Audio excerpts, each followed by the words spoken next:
মাননীয় চেয়ারম্যান সিদ্ধার্থ মজুমদারের হলফনামা সুপ্রিম কোর্টে জমা পড়েছে, সেখানে 15,800 জন আনটেন্টেড। তাহলে আমরা যারা আনটেন্টেড, যারা ঘুষ দিইনি, সাদা খাতা দিইনি, এসএসসি বোর্ড, রাজ্য সরকার, হাইকোর্ট, সুপ্রিম কোর্ট, কোথাও যখন বা সিবিআই কোথাও যখন আমাদের নামে অভিযোগ নেই, আমরা কেন পরীক্ষায় বসবো?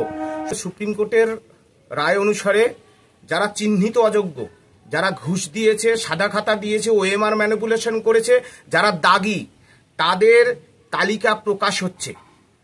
মাননীয় চেয়ারম্যান সিদ্ধার্থ মজুমদারের হলফনামা সুপ্রিম কোর্টে জমা পড়েছে, সেখানে 15,800 জন আনটেন্টেড। তাহলে আমরা যারা আনটেন্টেড, যারা ঘুষ দিইনি, সাদা খাতা দিইনি, এসএসসি বোর্ড, রাজ্য সরকার, হাইকোর্ট, সুপ্রিম কোর্ট, কোথাও যখন বা সিবিআই কোথাও যখন আমাদের নামে অভিযোগ নেই, আমরা কেন পরীক্ষায় বসবো?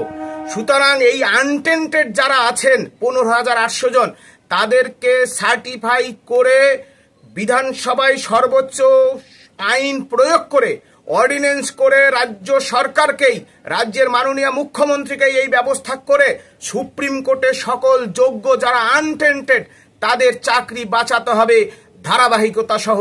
সুতরাং যেখানে আনটেন্টেড চিহ্নিত, যেখানে টেন্টেড চিহ্নিত, আনটেন্টেড চিহ্নিত, সেখানে আনটেন্টেডরা কেন রাজ্য সরকার, এসএসসি এবং বোর্ড তাদের সংগঠিত দুর্নীতির পাপের সাজা নিয়ে নতুন করে কেন এই নতুনদের সাথে নতুন করে পরীক্ষায় বসবে?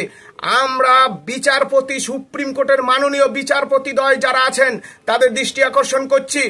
আমরা দেশের রাষ্ট্রনায়ক, দেশের প্রধানমন্ত্রী, রাষ্ট্রপতি সকলের দৃষ্টি আকর্ষণ করছি। কারণ আনটেন্টেড শিক্ষক যখন, আমরা আনটেন্টেড, আমরা ঘুষ দিইনি, আমাদের কেন নতুন করে পরীক্ষায় বসানো হচ্ছে? এই বক্তব্য ভারতবর্ষের সর্বোচ্চ আদালতকে আমরা রাখছি। আমরা ন্যায় বিচার থেকে বঞ্চিত হচ্ছি, আমরা ন্যায় পাচ্ছি না, আমরা ন্যায় পেলাম না। আমাদেরকে যোগ্য শিক্ষক সুবল সোরেনের মতো করে দেওয়ার একটা গভীর চক্রান্ত রচিত হচ্ছে পশ্চিম বাংলায়। সুতরাং আমরা আনটেন্টেড হওয়া সত্ত্বেও আমরা পরীক্ষা কেন দেব? এই প্রশ্ন আজকের দিনে সুপ্রিম কোর্টের রায় আসার পর আপনাদের কাছে রাখলাম।